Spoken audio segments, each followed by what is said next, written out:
She found her husband's second phone. The notification lit up the screen again, then again. Natasha Laurent stood frozen in the dim light of her penthouse living room, holding her husband's second phone, a device she didn't even know existed until 3 minutes ago, and watched as another message appeared. Last night was incredible. When can I see you again? Her hands trembled. She scrolled up and up and up. 6 months of messages, photos, videos, women whose faces she didn't recognize, saying things that made her stomach turn. Hotel confirmations, dinner reservations, all while she'd been sleeping beside him every night, believing in their marriage, their future, their life together. 6 months, she whispered to the empty room. He's been doing this for 6 months. She opened the hidden photo gallery. What she saw there, explicit images, her husband's face visible in some of them, timestamps showing he was taking them while she was at work, at her sister's, once, even when she was in the next room. It shattered something fundamental inside her chest. Welcome to Mr. Cael Stories. I'm grateful you're here, whether you're a longtime subscriber or this is your first time hearing one of these tales. If stories about betrayal, self-respect, and the courage it takes to choose yourself resonate with you, you're in the right place. Drop a comment below and let me know. Have you ever ignored red flags because you wanted to believe in someone? Let's talk about it. But first, let me take you back to where this all began. 6 months earlier. Natasha Laurent had what everyone called the perfect life. At 32, she'd built a successful interior design firm from the ground up, transforming the homes of Manhattan's elite into architectural masterpieces. Her own penthouse apartment overlooked Central Park, all clean lines, warm textures, and natural light that her clients envied and tried to replicate in their own spaces. But the crown jewel of her perfect life was Marcus. Marcus Laurent, her husband of 5 years, corporate attorney at one of the city's most prestigious firms. Tall, handsome, charismatic. The kind of man who commanded attention when he walked into a room. The kind of man who had pursued her relentlessly 6 years ago, showing up at her studio with coffee, sending flowers to her work sites, writing her notes about how she was the most captivating woman he had ever met. Their wedding had been featured in a lifestyle magazine. 200 guests at a vineyard upstate, her in vintage lace, him in a custom Tom Ford suit. Vows they wrote themselves about forever, about partnership, about being each other's home. You're my everything, he'd said, tears in his eyes as he slipped the ring on her finger. I'll spend every day for the rest of my life proving that you made the right choice. For a while, it felt like he did. The early years were passionate. Weekend trips to the Hamptons, dancing in their kitchen at 2 a.m, making love like they couldn't get enough of each other. He'd text her throughout the day, thinking about you, miss you, can't wait to get home. And she'd feel that flutter in her west that told her she was loved. But somewhere around year 4, things shifted. It was subtle at first. The texts became less frequent. Date nights were rescheduled, then forgotten entirely. He started coming home later, always with a reasonable excuse. Big case, demanding client, drinks with colleagues. She'd be in bed when he arrived, and he'd slip in beside her, smelling of cologne she didn't recognize, and kiss her forehead like she was his sister. The sex became mechanical. Once a week, always on Saturday mornings, performed like a chore he was checking off his list. She'd try to initiate on other nights, wearing lingerie she bought specifically to entice him, and he'd tell her he was exhausted, that work was killing him, that they'd have time on the weekend. We're just going through a phase, her best friend Claire had said over lunch. All marriages have rough patches. He's stressed with work. You're both busy. It doesn't mean anything's wrong. Natasha wanted to believe that. She needed to believe that. So she pushed down the unease that was building in her chest. She ignored the way he'd angled his phone away from her when texting. She didn't comment when he changed his passcode. She didn't ask why he needed to take a call in the other room or why he'd stopped saying I love you unless she said it first.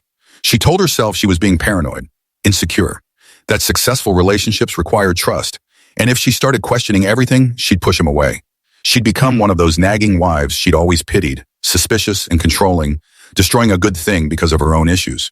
But late at night, when he was asleep beside her, or claimed to be, she'd lie awake and wonder when exactly she'd become invisible to him. When his touch had gone from hungry to obligatory. When their conversations had devolved from deep and meaningful to perfunctory exchanges about schedules and logistics. At their 5-year anniversary dinner, reservations at the French restaurant where he'd proposed, he'd seemed distracted, checked his phone 3 times during the meal, gave her a generic card with a generic message.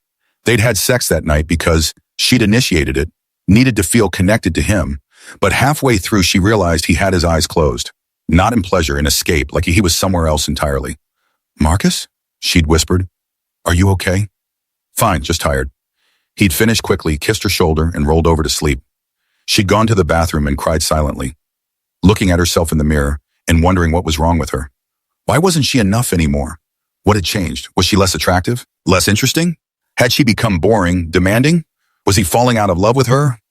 The woman staring back at her in the mirror looked haunted, lost, like she was disappearing, one day at a time, and no one even noticed. That was 3 months ago. The storm hit Manhattan around 8 p.m. on a Tuesday, one of those early spring tempests that came out of nowhere, turning the sky black and unleashing rain that sounded like gravel against the windows. Natasha was alone in the penthouse. Marcus was away on a business trip. Chicago, he'd said, depositions for a major client. She'd made herself dinner, attempted to work on mood boards for a new project, then given up and poured a glass of wine. The apartment felt too big, too quiet. 5 years ago, being alone here would have felt peaceful. Now it just felt empty. She was settling onto the couch with her laptop when she heard it. A buzzing sound, muffled but persistent, incoming from Marcus's home office. He had a room at the far end of the apartment where he worked late nights, door always closed, off limits to her because he kept confidential client files there. The buzzing continued. Natasha frowned, walking to the office door.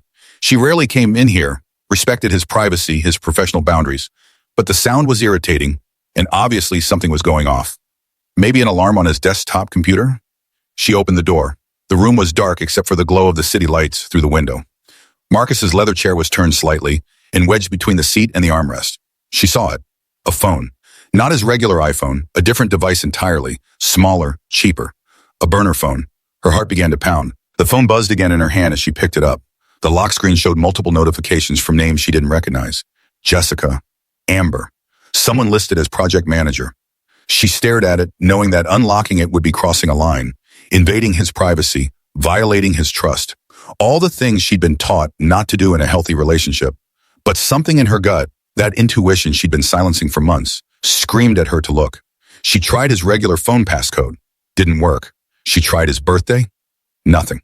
Then on impulse, she tried their anniversary. The 4 digits of the month and day they got married. The phone unlocked. For a moment, Natasha couldn't move. Couldn't breathe. The world tilted sideways, and she had to grab the desk to stay upright. The messages were extensive. Months and months of explicit conversations with multiple women. Plans to meet at hotels. Photos. God, the photos. Her husband's face clearly visible, smiling at the camera, naked in beds that weren't theirs. Videos. Dozens of videos. She scrolled through the timestamps with shaking hands. Messages sent while they were having dinner together, his phone hidden on his lap.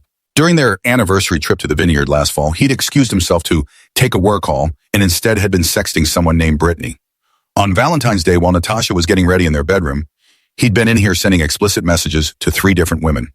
The worst part, the part that made bile rise in her throat, was the receipts, hotel bookings, dinner reservations, gifts charged to a credit card she didn't know existed, flowers sent to addresses she didn't recognize. He'd been living an entirely separate life, spending money they'd earned together, using time he'd claimed was for work or the gym or drinks with colleagues. Project manager turned out to be a paralegal at his firm, 24 years old. Their messages were familiar. Pet names, inside jokes, plans for a weekend getaway to Miami. Natasha sank into his leather chair, still gripping the phone, reading message after message after message. There was Jessica, who he met for lunch every Thursday. Amber, who worked in his building and would come to his office after hours. Someone named Kennedy, who lived in Brooklyn and didn't know he was married. 6 months. At least 6 months of this, probably longer. Her stomach heaved. She ran to the bathroom and threw up, knees slamming against the tile, wine and dinner burning her throat. She threw up until there was nothing left, then sat on the cold floor, shaking, arms wrapped around herself. The woman in the mirror looked broken, destroyed.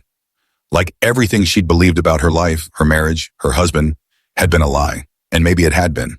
Maybe all of it, the pursuit, the proposal, the bizarre, the life they'd built, had been a performance. Maybe Marcus had never been who she thought he was. She thought about the times she'd questioned her instincts and forced herself to trust him instead. All those nights she'd felt uneasy but told herself she was being irrational. The moments when she'd sensed something was wrong but believed his explanations because she wanted to believe in their marriage. In him. In them. Natasha pulled herself off the bathroom floor and walked back to the office. She picked up the phone again and took a deep breath. Then she stopped crying and got angry.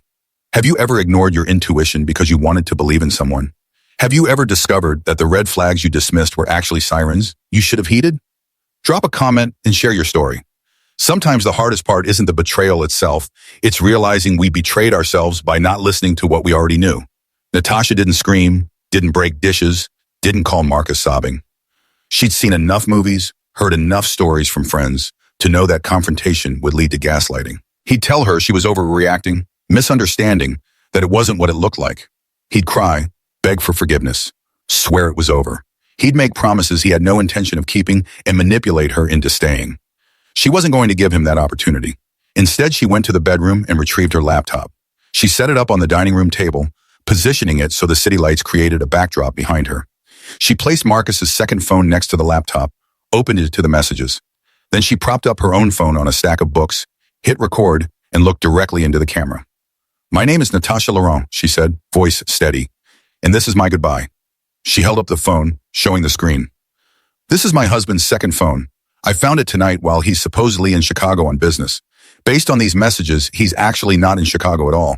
He's at the Ritz-Carlton downtown with a 24-year-old paralegal from his firm who he's been seeing for at least 4 months." She scrolled through the messages, reading some aloud. Her voice didn't waver, didn't break. She'd cried enough. Now she needed evidence, documentation, proof of what he'd done so when he tried to rewrite history, she'd have the truth. "This is Jessica," she continued, showing photos. "He meets her every Thursday at 1 p.m. at a hotel in Midtown. This is Amber, who works in his building. This is Kennedy, who lives in Brooklyn and has no idea he's married because he doesn't wear his ring when he sees her." She pulled up hotel receipts on the laptop, credit card statements she'd found by logging into an account she didn't know existed, using his email and the password he used for everything. Here's $18,000 in charges over the past 6 months. Hotels, dinners, gifts, flowers for women who aren't his wife, trips we never took together. Natasha looked directly into the camera. "I wanted to make this video because I know what happens next. He'll come home, and I'll confront him, and he'll lie. He'll tell me I'm misunderstanding. He'll say it's not what it looks like. He'll cry and beg and promise to change. And if I don't have proof, clear, indisputable proof, I might believe him. I might gaslight myself the way I've been doing for months, convincing myself that my instincts were wrong, that I was being paranoid, that our marriage was fine and I was the problem." She held up the phone again. "But this is real. These messages are real. These women are real. And the man I've been married to for 5 years is not who I thought he was.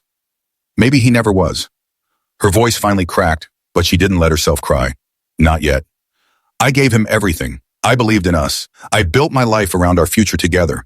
I turned down job opportunities because they would have required relocation. I chose him every single day, and he chose this." She looked at the messages again, at the photos, at the evidence of his betrayal.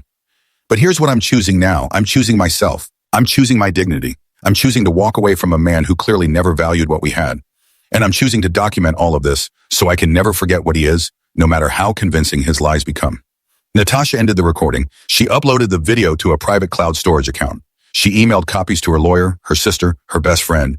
She downloaded every message, every photo, every receipt from the second phone, and created a digital folder of evidence.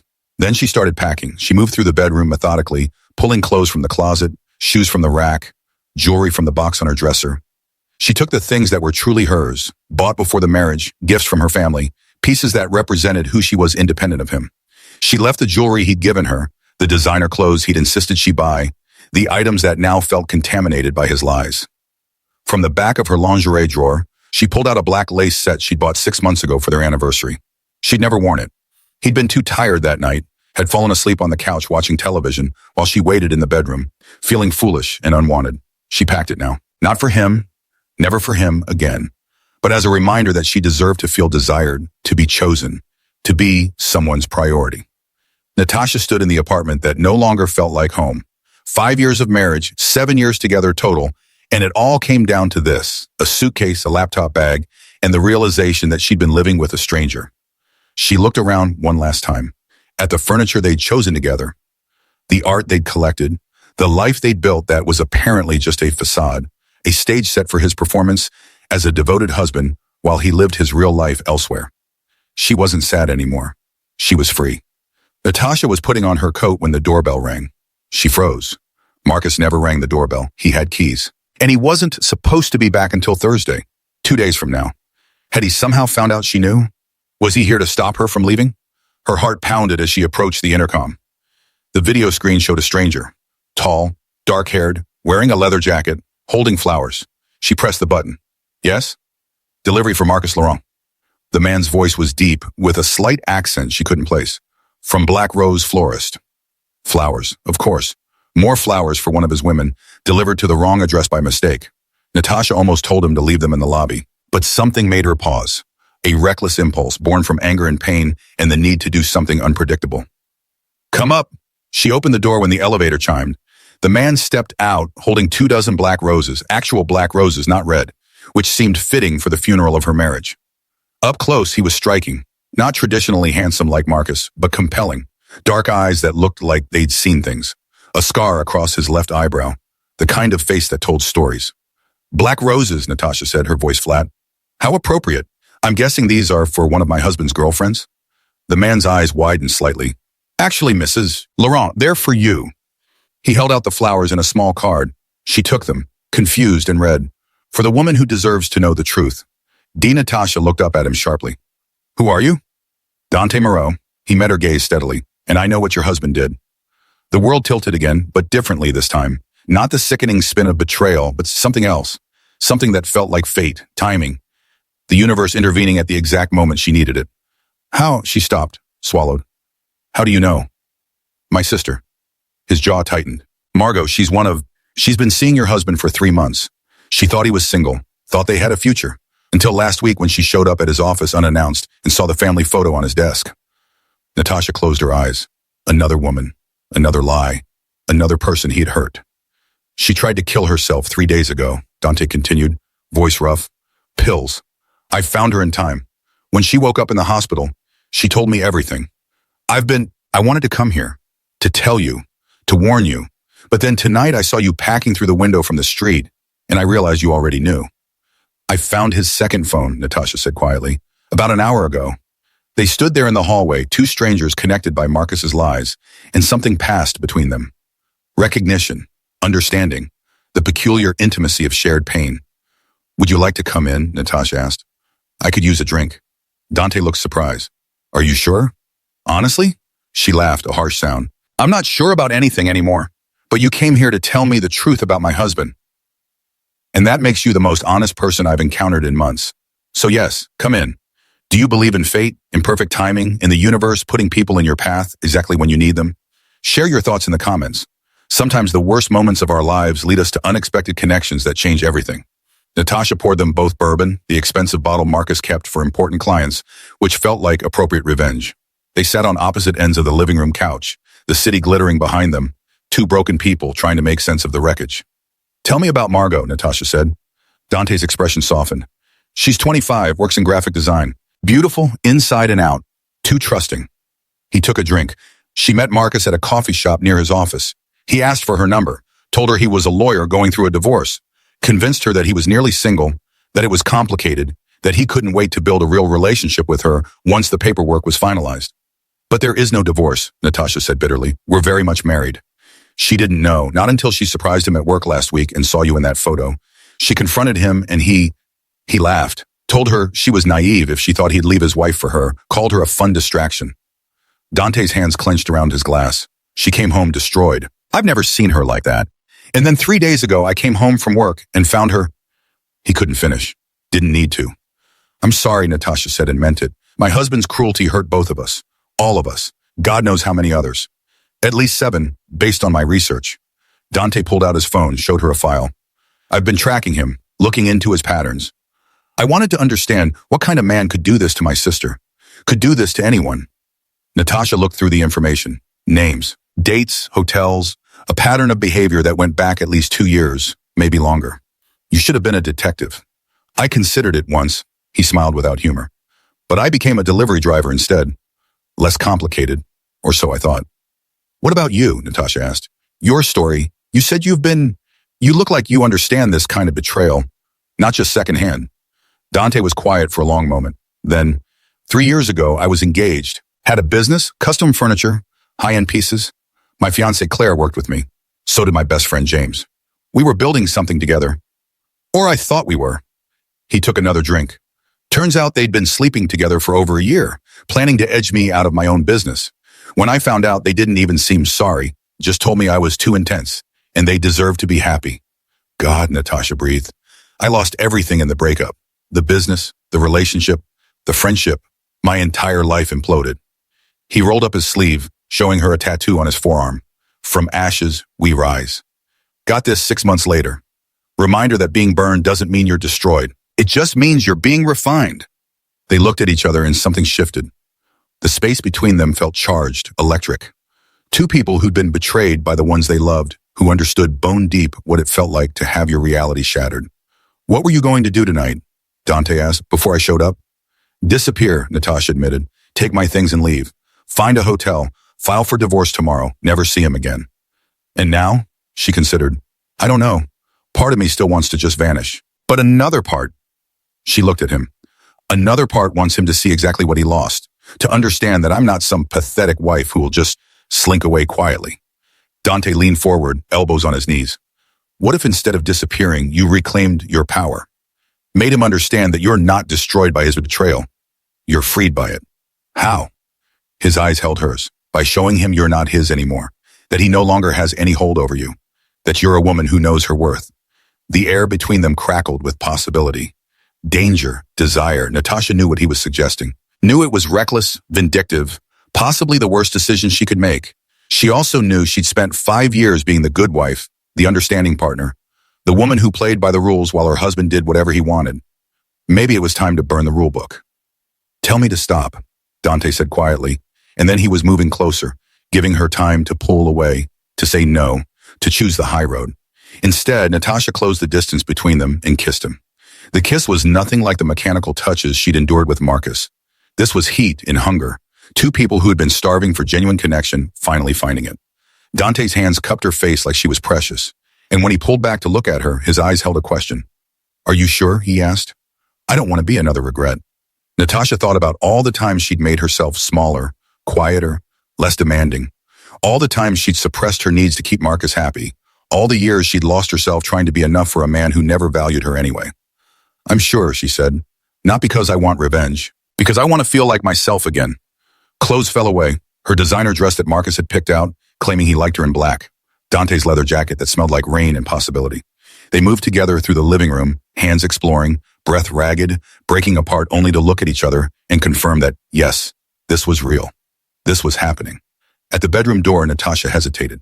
This was her marital bed, the place she'd shared with Marcus for 5 years, where they'd made love and made promises and built the intimacy that was supposed to last forever, where he'd touched her with obligatory hands while thinking about other women.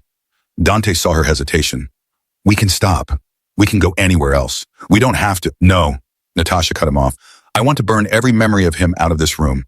I want to replace every touch, every moment, every lie with something real. She pulled Dante inside and closed the door. What happened next wasn't just physical. Though God, it was physical. Dante's mouth on her skin, his hands learning her body with reverence Marcus had never shown. The weight of him above her making her feel seen for the first time in forever. But it was more than that. It was reclamation. Every kiss was her taking back her own desire. Every touch was her rediscovering what it felt like to be wanted. Truly wanted, not out of obligation, but genuine hunger. Every whispered word between them was honest. No performative declarations of love, no false promises, just raw truth. You're beautiful, Dante said against her throat. The way you deserve to be told. Not as a formality, as a fact. She'd forgotten what it felt like to be worshipped. To have someone take their time. To not feel like she was just a checkbox on someone's to-do list. When she came apart beneath him, it wasn't just physical release. It was emotional freedom. Years of suppressing herself, of making herself smaller, of accepting crumbs when she deserved the whole damn feast, all of it cracked open and spilled out. Afterward, they lay tangled together, processing what had happened. Natasha expected to feel guilty. She just slept with a stranger in her marital bed while technically still married. She should feel shame, regret, horror at her own actions. Instead, she felt powerful. I feel like myself, she said aloud. For the first time in years, I feel like me. Dante brushed hair from her face. You are magnificent, and your husband is a fool. They talked in the dark, about betrayal, about rebuilding, about how people could be so cruel to the ones who loved them, about trust and how hard it was to give once it had been shattered, about the future, uncertain and terrifying and somehow full of possibility. Natasha told him about her business, her dreams, the woman she'd been before Marcus made her question everything about herself. Dante told her about his sister's recovery, about starting over after losing everything, about the tattoo artist who told him that phoenixes don't rise from ashes by accident. They choose to burn first. That's what tonight is, Natasha said. Choosing to burn. to destroy what was killing me so I can become something else. Dante kissed her shoulder. What happens when he comes home? She considered. Marcus wasn't supposed to be back until Thursday. But it was Marcus. He lied about everything. He could walk through that door at any moment. I want him to see, she said finally. I want him to walk in here and understand that I know, that I'm done, that he doesn't own me anymore. Are you sure? That's going to hurt. He already hurt me. Natasha sat up fierce. Every day for months, maybe years. Every lie, every betrayal, every moment he made me feel like I wasn't enough. This? She gestured between them. This is me taking back my power. And yes, I want him to see it. Dante studied her. You're sure this isn't about revenge? It's not about him at all, she said. It's about me, choosing myself, finally. That's when they heard it. The unmistakable sound of a key turning in the front door lock. Marcus was home. Would you have walked away quietly or made sure they understood exactly what they lost? Drop a comment about dignity, self-respect, and the courage it takes to choose yourself even when it means burning everything down. Let's talk about the difference between revenge and reclamation. He's here, Dante said, already moving to find his clothes. Wait, Natasha caught his arm. I meant what I said. I want him to see. Natasha, saying, stay, please. She looked at him. I need to do this, and I need to do it with you here, as proof that I've already moved on, that he doesn't matter anymore. They heard Marcus calling her name from the living room, his footsteps in the hall, coming closer. Natasha sat up in bed, pulling the sheet around herself, but making no effort to hide Dante. She arranged herself deliberately, hair tousled, lips swollen from kissing, the evidence of what had happened clear in every detail. The bedroom door opened. Marcus stood there, still in his business suit, carrying his overnight bag. His face cycled through confusion, then shock, then something that looked almost like offense, as if she'd somehow wronged him. Natasha? His voice was strangled. What the hell? Who is this? What are you doing? She looked at him calmly, felt nothing. No love, no anger, not even satisfaction. Just cold, clear certainty. I found your second phone, Marcus. He froze. She watched the calculations happening behind his eyes. What could he deny? What could he explain away? What lies might still work? I can explain. No, she cut him off. You can't. I've seen everything. Messages from at least 7 different women, photos, videos, hotel receipts. I've documented all of it. Sent copies to my lawyer. You can't talk your way out of this. This is, he pointed at Dante, his voice rising. This is how you handle things? By cheating? By bringing some random man into our home? Natasha laughed, actually laughed. You're lecturing me about fidelity? You've been sleeping with half of Manhattan for at least 6 months. You've been lying to my face every single day, and you have the audacity to be upset that I finally chose myself? We can fix this, Marcus said. And there it was, the manipulation she'd expected. His voice shifted, became pleading. Baby, I know I screwed up. I'll end it with all of them. We can go to counseling. We can save our marriage. Our marriage? Natasha stood, letting the sheet fall, standing naked before him without shame. There is no marriage, Marcus. There probably never was. You've been living a double life, treating me like I'm stupid, making me question my own instincts while you did whatever the hell you wanted. She walked to him, and he actually stepped back. I found messages you sent while we were at dinner together, while we were on our anniversary trip, on Valentine's Day, for God's sake. You've been lying so long you probably don't even remember what truth feels like. I never meant to hurt you. Yes, you did. Her voice was steel. Every time you made a choice to betray me, you chose to hurt me. Every hotel booking, every secret meeting, every woman you touched while promising to be faithful. Those were deliberate actions. And the worst part? You made me think I was crazy for sensing something was wrong. You gaslighted me for months, making me doubt myself, my worth, my reality. Marcus's eyes filled with tears. Please, we can fix this. I love you. No, you don't. Natasha felt the truth of it settle into her bones. You love the idea of me, the perfect wife who looked good at your firm events and designed your perfect apartment and never questioned where you were or what you were doing. But you never loved me. If you did, none of this would have happened. She walked to her suitcase, began pulling on clothes. I'm leaving. My lawyer will be in touch tomorrow. I'm filing for divorce, and I have enough evidence to make sure you don't come out of this looking like the victim. Your firm might be interested to know you've been sleeping with a paralegal. That's going to be great for your career. You can't just watch me. She zipped her suitcase, grabbed her laptop bag, looked at Dante, who had dressed and was standing by the door. Ready? He nodded. Natasha turned back to Marcus one last time. He looked small suddenly, diminished. Not the charismatic man she'd married, but a selfish boy caught in his lies. You destroyed us, she said quietly, and you'll never touch me again. You'll never make me doubt myself again. You'll never make me feel small or invisible or like I'm not enough. Because I am enough. I always was. You're just too broken to have seen it. She walked past him, Dante at her side. Marcus reached for her arm, a last desperate attempt at control, and she pulled away like his touch burned. Don't, she said, voice sharp. Don't ever touch me again. You lost that right when you decided I wasn't worth your loyalty. Natasha, please. But she was already gone, walking through the apartment she'd called home, leaving behind the life she'd built with a man who'd never valued it. Dante carried her suitcase, his presence solid and reassuring beside her. At the door, she paused, turned back one last time. When Marcus stood in the hallway looking devastated, and she wondered if he was mourning her or just the loss of his comfortable lie, the perfect wife at home while he played the field, the safety net he had taken for granted. I hope the women you chose over me were worth it, she said. And I hope someday you understand what you had and what you threw away. Not because I need your regret, I don't, but because maybe then you'll stop destroying people who have the misfortune of loving you. Then Natasha Laurent walked out of her marriage, her penthouse, her old life, and didn't look back. The elevator doors closed on the life she'd known. Natasha felt Dante's hand find hers in the descending silence. Not possessive, not claiming, just there. Present. Real. Where to? He asked as they stepped into the lobby, rain still hammering against the glass doors. She thought about hotel rooms, her sister's couch, the empty office at her design studio, all the logical places she could go to lick her wounds and process what had happened. Anywhere but here, she said. They ran through the rain to Dante's car, an old Volvo that had seen better days but felt infinitely more honest than Marcus's leased Mercedes. He cranked the heat, and they sat there for a moment, rain drumming on the roof, the city lights blurred through water-streaked windows.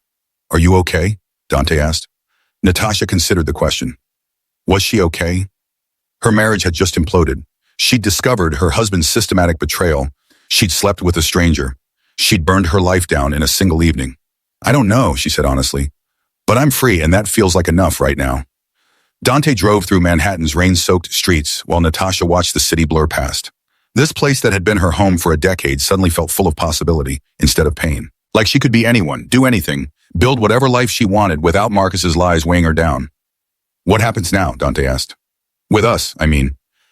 I don't want to assume. I don't know that either, Natasha interrupted gently. I just ended my marriage an hour ago. I'm not ready for promises or plans or anything that looks like a relationship. Good, he said, surprising her. Because I'm not either. I'm too fucked up from what Claire and James did. Too focused on helping Margot recover. I don't have anything to offer except honesty, I guess, and maybe friendship, if you want it. She smiled. Honesty sounds perfect, and friendship sounds possible. But tonight was real, Dante said. I want you to know that.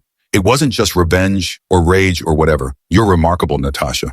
And someday when you're ready, someone's going to be lucky as hell to love you the way you deserve. Maybe, she said. Or maybe I'll just love myself that way. I think I forgot how to do that.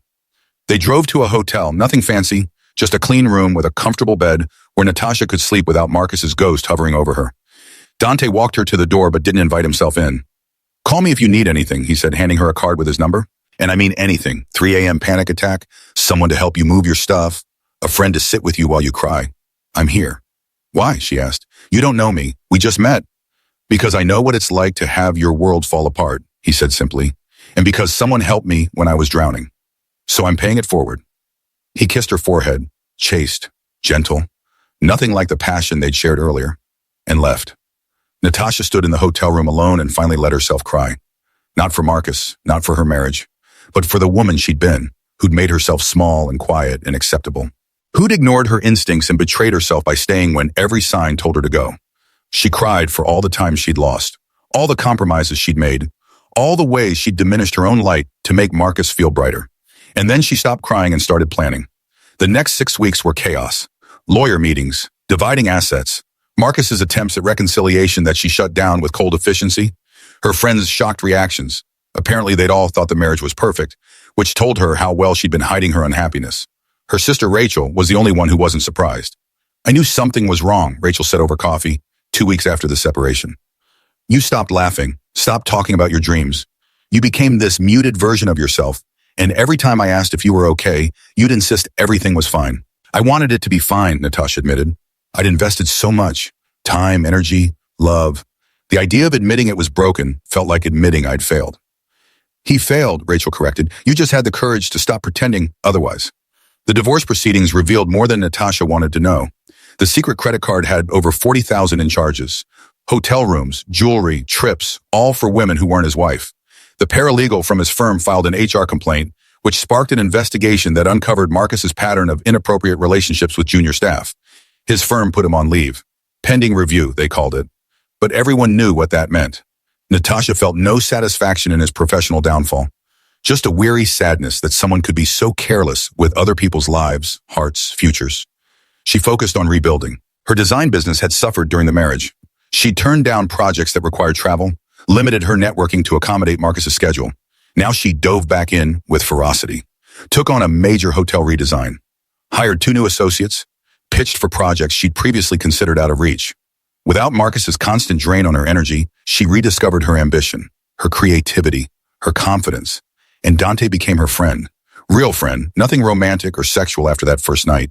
He'd text her funny observations during the day, show up with coffee when she was working late, introduce her to Margot, who was slowly healing, attending therapy, learning to trust herself again. The 3 of them, all wounded by Marcus in different ways, formed an unlikely support system. They'd meet for dinner and talk about recovery, rebuilding, learning to recognize red flags before investing your heart. I ignored so many signs, Margot said one night. The way he never introduced me to his friends, how he always paid call, the fact that he wouldn't let me tag him in social media posts. I ignored them too, Natasha admitted. Different signs, same result. He trained me to doubt my own instincts. That's what predators do, Dante said quietly. They make you question reality, so you'll accept their version instead. They'd all learned the same painful lesson. Trust yourself first. 3 months after the discovery, Natasha signed the divorce papers. Marcus had agreed to her terms, probably because fighting would have meant exposing more of his behavior publicly. She got the apartment, her business assets, and enough of a settlement to feel like justice had been served. She stood in the penthouse, hers now, legally, and considered her options. She could sell it, buy something new without the memories, start completely fresh, or she could reclaim it, make it hers. She chose reclamation. She hired her own firm to redesign the space, ripped out the colors Marcus had preferred, the furniture they'd chosen together, the artwork that represented their shared taste. She brought in warmth, texture, pieces that spoke to her soul rather than their image. The bedroom got a complete overhaul. New bed, new linens, walls painted a soft sage green that made her feel peaceful. She hung art from women artists she admired, strong, bold pieces that reminded her of her own strength. And on her office wall, she framed the black roses, pressed and preserved, mounted in a sleek black frame with a small plaque underneath. From ashes, we rise. A reminder of the night she chose herself, the night she burned down a life built on lies and started building something real. 6 months after finding Marcus's second phone, Natasha sat in her redesigned apartment, looking out at the city she loved.